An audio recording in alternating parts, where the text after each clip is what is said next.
Shalom, selamat sore saudara-saudara dimanapun kita berada. Masih dalam proyek kesaksian. Kami rindu berbagi apa yang Tuhan buat. Dan sebelumnya mari kita kembali berdoa. Bapa di surga, biarlah namamu dimuliakan lewat pelajaran firman dan kesaksian pribadi. Dan biarlah Roh Kudus menuntun kata-kata sehingga nama Tuhan saja yang dimuliakan. Di dalam nama Yesus saya berdoa, amin.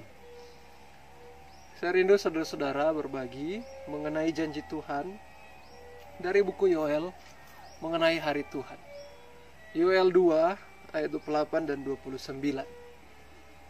Dikatakan di sana, kemudian daripada itu akan terjadi bahwa aku akan mencurahkan rohku ke atas semua manusia. Maka anak-anakmu laki-laki dan perempuan akan bernubuat. Orang-orangmu yang tua akan mendapat mimpi, teruna-terunamu akan mendapat penglihatan-penglihatan. Juga ke atas hamba-hambamu laki-laki dan perempuan akan kucurahkan rohku pada hari-hari itu. Saudara-saudara, kita sementara hidup di musim kecurahan Roh Kudus, di mana Allah rindu memberikan kuasa kepada umat-umatnya untuk bernubuat, untuk memiliki mimpi, hayal, apapun yang Tuhan bisa berikan untuk menjadi kemuliaan bagi namanya. Dan apakah benar saudara-saudara bahwa kita umat Tuhan bisa mengalami hal seperti ini? Saya juga dulu belum pernah merasakan. Namun ketika Tuhan mempercayakan kesempatan untuk melayani Tuhan, ketika kami pergi ke sebuah pedalaman bersama istri, pada saat itu kami tidak ada akses telepon 100 km dari kota. Kami tidak bisa berhubungan dengan siapapun, kecuali kami harus naik gunung tinggi sehingga kami dapat signal untuk menelpon. Dan biasanya karena kami sibuk, 1 minggu 1 kali kami menelpon. Dan puji Tuhan saudara-saudara, di tempat yang kami hanya bisa lihat alam dan warga, Tuhan berbicara. Dan saya belum percaya pada awalnya. Sekitar 2 bulan pertama melayani, saya bermimpi. Di mimpi itu saya lihat ibu saya punya wajah itu hitam-hitam, dan dia sementara terbaring di ranjang. Saya penasaran dengan mimpi ini. Apakah mimpi ini dari Tuhan? Hari Minggu saya naik ke gunung bersama dengan istri, saya telepon. Saya bilang, "Mama, apa kabar?" Jawaban dari sana, "Baik-baik, semua keadaan normal dan tidak ada apa-apa." Jadi saya berpikir, oh ini cuma mimpi saja. Jadi waktu turun gunung, melayani lagi 1 minggu, kami kembali menelpon minggu depannya.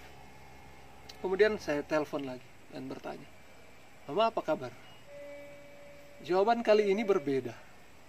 Beliau mulai cerita, "Oh, saya dapat penyakit kulit. Muka saya, wajah saya ini ada bercak-bercak hitam. Dan saya sakit." Baru saya teringat mimpi yang pertama. Saya bilang, "Mama, saya sudah mimpi itu 2 minggu yang lalu." Dan beliau bilang, "Oh, kenapa bisa mimpi seperti itu?" Saya tidak tahu. Itu dari Tuhan. Jadi pada saat itu kesan pertama bahwa Tuhan mulai berbicara. Kami melayani kembali dan ada banyak sekali mimpi-mimpi yang Tuhan berikan dalam kehidupan kami. Salah satu mimpi yang berkesan adalah saya bermimpi ada seorang ibu yang saya kenal secara pribadi. Ibu ini suka melayani Tuhan. Ibu ini sering buat pelayanan KKR dari satu tempat ke tempat di Indonesia ini. Dan di mimpi itu saya lihat ibu ini sakit dan dia sementara bergumul. Dikatakan kepada saya di mimpi itu bahwa keluarganya belum satu misi dengan dia. Mereka masih bergumul tentang reformasi kesehatan. Mereka masih bergumul tentang hidup yang sederhana, di mana ibu ini sudah sangat rindu untuk menghidupkannya, tetapi keluarganya belum sepaham. Jadi waktu saya bangun, saya cerita sama istri saya mimpi ini, dan kami terkesan terdorong untuk mendoakan ibu ini, walaupun kami tidak tahu apakah mimpi ini benar atau tidak.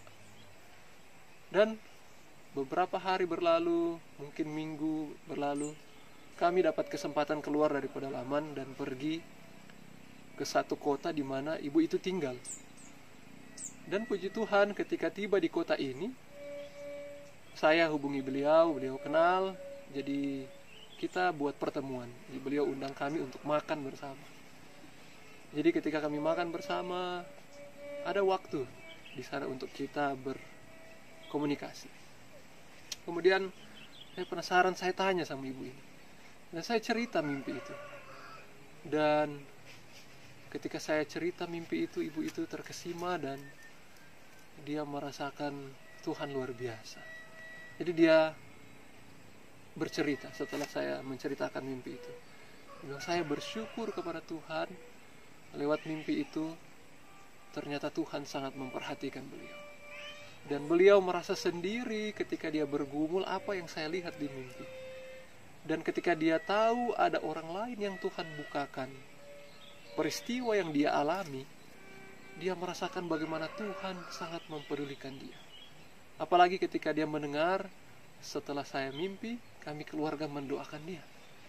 Jadi dia merasa bahwa ada orang lain yang juga turut mendoakan beliau. Jadi dia tidak sendiri. Saudara-saudara, Tuhan luar biasa. Tuhan menggunakan mimpi bukan hanya kepada umat-umat Tuhan yang sudah mengetahui pekabaran ini. Ada seorang yang pernah kami kunjungi, ketika itu saya melayani di Jakarta, di Bekasi khususnya, dan kami bekerja di kantor. Jadi kami rasa kurang pelayanan kalau hanya di kantor, telepon-telepon, orang sakit dan sebagainya. Kami rindu untuk turun langsung. Jadi saya dengan teman saya, partner, kami putuskan di waktu senggang untuk turun ke gang-gang atau ke RT-RT, tempat-tempat yang kecil, jauh dari keramaian, tetapi ada penduduk yang mungkin membutuhkan. Jadi pada saat itu kami pakai baju seragam kami warna putih, kami bawa alat tensi, alat cek gula, siapa tahu ada yang butuh diperiksa. Jadi kami jalan setengah hari panas, kami lihat orang-orang kiri kanan sibuk semua. Kami lihat, Tuhan tolong tunjukkan siapa yang membutuhkan kunjungan kami. Dan akhirnya ketika kami jalan, kami lihat ada pohon mangga.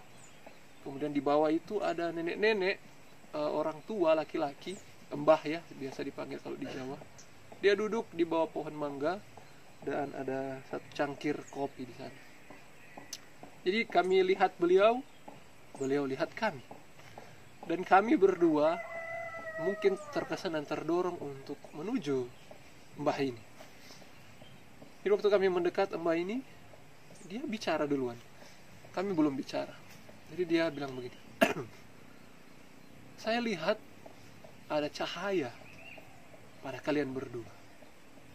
Kami pikir, oh mungkin karena kita pakai baju warna putih dan terang siang hari. Cahaya bagi orang-orang Muslim, mereka percaya bahwa ada sinar, cahaya, ya, kebenaran yang mirip dengan kita, terang Tuhan. Jadi pada saat itu dia cerita, saya ada mimpi yang saya tidak mau ceritakan kepada orang sembarang. Artinya mimpinya ini penting. Jadi karena dia melihat mungkin kami bersinar di tengah hari, dia pikir untuk menceritakan cerita itu kepada kami. Jadi kami duduk di bawah kakinya seperti anak-anaknya. Kami mendengar cerita. Jadi mbak ini cerita bahwa dia dibawa ke langit yang ketiga. Bagi orang Muslim, mereka percaya itu surga di langit ketujuh. Tetapi firman Tuhan, langit ketiga. Jadi kami berpikir, wah ini ke surga ya, langit ketiga. Kemudian kami tanya, apa yang lihat? Mbah lihat. Oh, saya lihat di sana itu ada 2 pohon besar. Kemudian saya juga lihat di sana semua orang pakai jubah warna putih. Dan wajah mereka mirip semuanya. Kemudian ada api, saya dibawa rokok, jadi mbah ini bilang saya bawa rokok waktu itu, saya mau bakar di api sana. Tapi ketika beliau mau bakar rokok ini, ada malaikat yang berseru, bilang, di sini dilarang merokok, kamu belum layak di sini, jadi turun ke bawah. Saudara-saudara, mungkin cerita ini agak lucu, tetapi ini luar biasa Tuhan. Jadi kami ceritakanlah kepada nenek ini. Kami bawa pekabaran ke Abah. Kami bilang bahwa 2 pohon itu adalah pohon pengetahuan, baik dan jahat, pohon kehidupan. Orang-orang yang berjubah putih itu orang-orang yang diselamatkan. Wajah mereka mirip karena karakternya sama, kita akan disempurnakan jadi seperti Kristus. Kemudian ada api di mana di surga cahaya Tuhan bagaikan terang, ada korban mezbah, ya, sebagaimana pelajaran Ka'bah.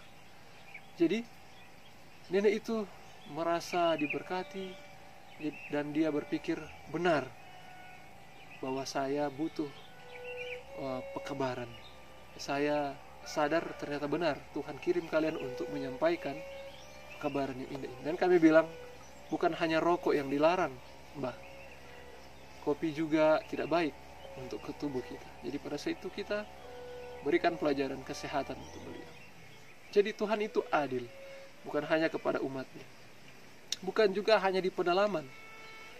Saya teringat juga, kami pikir bahwa Tuhan hanya berbicara ketika kita ada di tempat yang sunyi, di tempat jauh dari signal, dan kalau misalnya di kota, mungkin Tuhan tidak akan berbicara seperti itu. Tetapi ada satu pengalaman saya secara pribadi, di mana ketika kami merawat orang tua kami yang sakit, satu malam saya bermimpi, bapak saya cancer, beliau sudah sakit waktu itu sebentar dirawat, dan dia sudah tidak mampu ke gereja. Jadi sudah bersahabat, sahabat demi sahabat, kami tidak bergereja, hanya merawat beliau di rumah. Tapi di mimpi itu, di sana digambarkan bahwa bapak saya mau ke gereja. Dan beliau, saya lihat pakai baju kotak-kotak untuk ke gereja. Paginya, saya bangun, saya cerita sama istri saya. Saya bilang, saya mimpi bapak mau ke gereja, pakai baju kotak-kotak. Saya cerita juga sama saya punya orang tua, saya punya ibu, tapi saya tidak bilang bajunya. Jadi kita mau uji Tuhan, apakah benar ini dari Tuhan. Kemudian ketika bapak saya bangun, kita worship pagi, seperti biasanya hari Sabat. Dan kemudian beliau bilang, saya mau ke gereja. Saya langsung berapi-api di hati, wah Tuhan, mau ke gereja, ini sesuai dengan mimpi. Dan saya penasaran, baju apa yang mau dipakai. Saya tidak kasih tahu ibu saya waktu itu bajunya. Jadi kita tunggu, bapak saya dimandikan, kami siap-siap ke gereja, sudah ganti baju semua. Dan ibu saya memilih baju warna putih agar supaya bapak saya pakai. Jadi waktu dipakaikan baju warna putih, bilang, wah ternyata mimpinya meleset sedikit. Karena memang betul ke gereja, tetapi bukan kotak-kotak. Tapi saudara-saudara, uniknya ketika kita sudah siap mau berangkat, bapak bilang begini, saya mau ganti baju. Saya lebih suka baju yang lain. Dan benar saudara-saudara, ketika kembali ke kamar, dia ganti pakaiannya dengan baju kotak-kotak yang saya lihat di mimpi. Apa pelajaran dari ini? Tuhan berbicara. Tuhan berbicara kepada umat-umatnya yang rindu untuk menjadi berkat. Saya tidak tahu waktu itu cerita ini jadi apa untuk kami, tetapi ini menjadi bahan pelajaran untuk saya saat ini, bahwa Tuhan rindu untuk berbicara kepada umat-umatnya. Saudara-saudara, jikalau Anda rindu untuk memiliki pengalaman-pengalaman ini, milikilah hubungan dengan Tuhan dengan lebih erat setiap hari. Pergilah ke tempat di mana Tuhan suruh. Mungkin di kantor Anda, mungkin dimanapun Anda berada, sebagai orang tua, ladang Anda anak-anak Anda. Sebagai manajer, ladang Anda adalah karyawan Anda. Sebagai tukang sapu di jalan, ladang Anda adalah orang-orang yang Anda temui. Sebagai guru, ladang Anda adalah murid-murid Anda. Sebagai pendeta, ladang Anda adalah jemaat Anda. Apapun profesi, dokter, apapun itu, ketika Anda serius melayani Tuhan, Tuhan rindu menggunakan saudara. Dan Tuhan rindu sesuai dengan janjinya dalam Yoel 2. Bahwa kemudian daripada itu akan terjadi. Bahwa aku akan mencurahkan rohku ke atas semua manusia. Maka anak-anakmu laki-laki dan perempuan akan bernubuat. Orang-orangmu yang tua akan mendapat mimpi. Teruna-turunamu akan mendapat penglihatan. Juga ke atas hamba-hambamu laki-laki dan perempuan akan kucurahkan rohku pada hari-hari itu. Tuhan memberkati kita. Shalom.